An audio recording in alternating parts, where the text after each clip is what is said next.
Welcome to Firefighting in Canada This Week. I'm Jayson Koblun, and today's edition is brought to you by VFIS of Canada, a division of CVIS Incorporated, Canada's largest insurer of firefighters. This week, more paid firefighters are needed for Charlottetown's third station. Then, a young BC teen writes a new book inspired by first responders and pets affected by wildfires. And finally, Firefighting in Canada's new associate editor, Moriah Campbell, will give you a look at Grant Cameron's article on how Toronto firefighters responded to the 2018 van attacks in the city.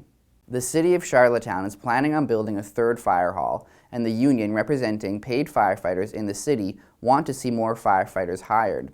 The president of the Charlottetown Professional Firefighters Association, the new union that represents career firefighters in the city, told CBC News they want a 4-person crew of paid firefighters around the clock at each of the 3 fire stations.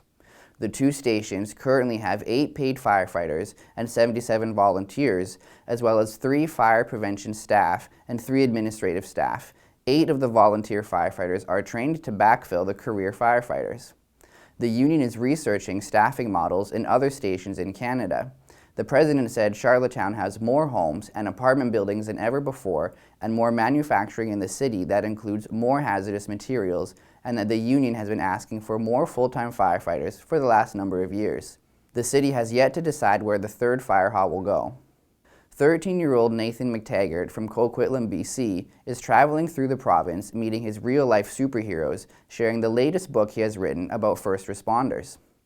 Nathan's latest book, Brandy and Her Superhero, is inspired by the wildfires that ravaged the Cariboo in 2017 and 18, and is set in the Williams Lake area. Nathan told the Quesnel Cariboo Observer first responders have always been superheroes to him, and he and his father have written books about heroes such as firefighters. Part proceeds of the sale of this book will be donated to the Pacific Assistance Dog Society and Firefighters Without Borders Canada. Nathan launched the book June 2nd, and he and his family are traveling from Hope to Prince George, then down to Princeton, hoping to meet as many city councillors, fire chiefs, city officials, and firefighters as possible. To learn more or order a book, visit nathansuperheroes.com or email info@nathansuperheroes.com. Now, over to our new associate editor, Moriah Campbell, who's going to give you a look at an article from the August edition. In the August issue of Firefighting in Canada, Grant Cameron wrote an article on a session he sat in on during the Ontario Association of Fire Chiefs annual conference, led by Toronto Fire Chief Matt Pegg. Pegg spoke about how firefighters responded to a van attack along Yonge Street and a shooting in the Greektown neighborhood of Toronto in 2018.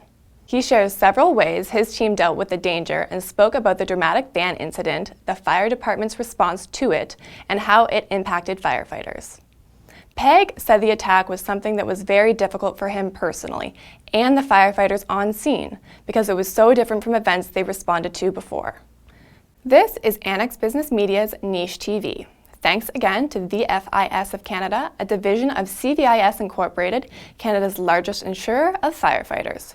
Stay tuned for our next episode on Friday, August 2nd.